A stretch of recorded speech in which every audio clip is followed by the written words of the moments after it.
This is William Jovanovich. I joined hundreds of others to build SeaWorld of Texas. Seeing what we wrought, it appears a little odd now that this park was created almost on a hunch. I came to San Antonio in 1984 with Ralph Kahlo to find a building as headquarters for the Psychological Corporation, an HBJ subsidiary. We were met by Leo Zuniga of Economic Development. The building bought, and on the way to the airport, I asked Leo, how would you like a SeaWorld in San Antonio? The next day, Mayor Henry Cisneros called me. When can I arrive with my Tiger team? He asked. Was there a feasibility study? No.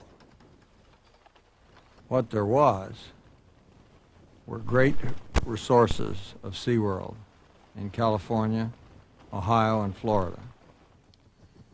5,000 employees who held amongst them diverse skills, a tradition of successful park management. Where to reinvest these resources?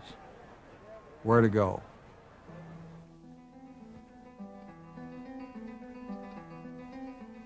I knew Texas from selling textbooks in Deaf Smith County, Wichita Falls, and elsewhere, and from visiting Galveston as a naval officer in World War II. I knew San Antonio was every Texan's second home. I knew also that San Antonio, like San Diego, has bounded into the list of the largest cities of the United States. And I liked the notion of its large Hispanic population. Latins, including notably Italians, are profuse in their love and treatment of children. And SeaWorld, if nothing else, is a child's delight. And then there was San Antonio's splendid location at the beginning of the hill country with its live oaks, cedar elms, agarita.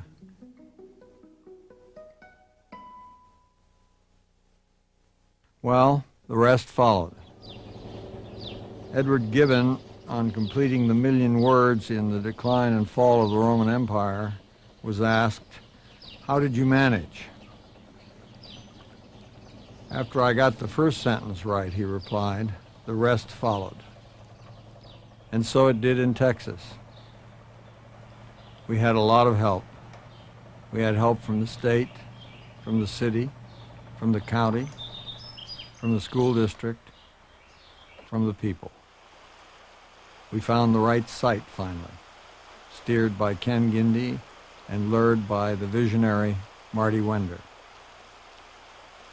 Maybe all those Texans sensed that we were building the last great park in the United States. Where else is one to find 9 to 10 months of good weather, count on year-round attendance, and depend on a large local population? Nowhere else, I think. We began with what I'm sure was the right question. How can we devise a place that is memorable for its sights, its views, its sounds, its motions? In short, we began with aesthetics. Ernie Godden and I chose arts and crafts architecture of the early 20th century, which features wood and stone and water. We also turned to art moderne and art deco, in part because it suits the black and white of beloved animals, killer whales, penguins, and Commerson dolphins, called the pandas of the sea. We ended with more than 2,000 large engineering drawings. These, I confess, cause in me a bit of heartache.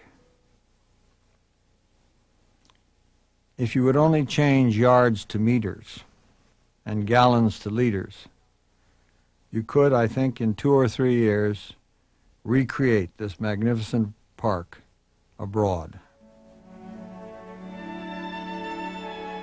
Now it's all done.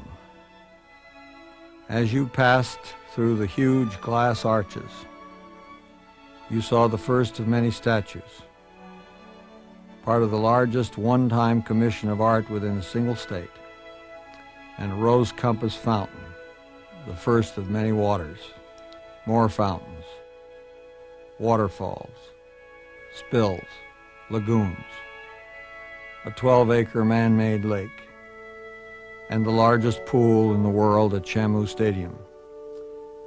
7 million gallons of salinated, filtered, ozonated water drawn from natural wells from the Edwards Aquifer. You climbed the high ground to see an acre of Texas grasses ringed with U.S. flags. You descended to Cypress Gardens West, where the Texas Walk, I predict somewhat brashly, can become for Texans a shrine almost like the Alamo. Artisans made it, historians too. You have passed belvederes shaped from Contera stone, pathways cut from Attakine, native cypress trees like those that line the Medina River as it winds through the Bandera. You have seen the hundreds of species of mammals, birds, fishes that we shipped from California and Florida, without a single accident, it might be said. I hope you have been surprised by joy. And if indeed you have been, then it is owed to Jack Snyder, George Becker, Ernie Godden, John Redlinger, Dan Dougherty, and scores of other talented architects, engineers, designers, fitters, and dreamers. As for myself, each time I walk through the exit, I feel a certain sadness. You think to yourself, can these creative people come together again? Can they bring their skill and energy, their inspiritedness, to another place?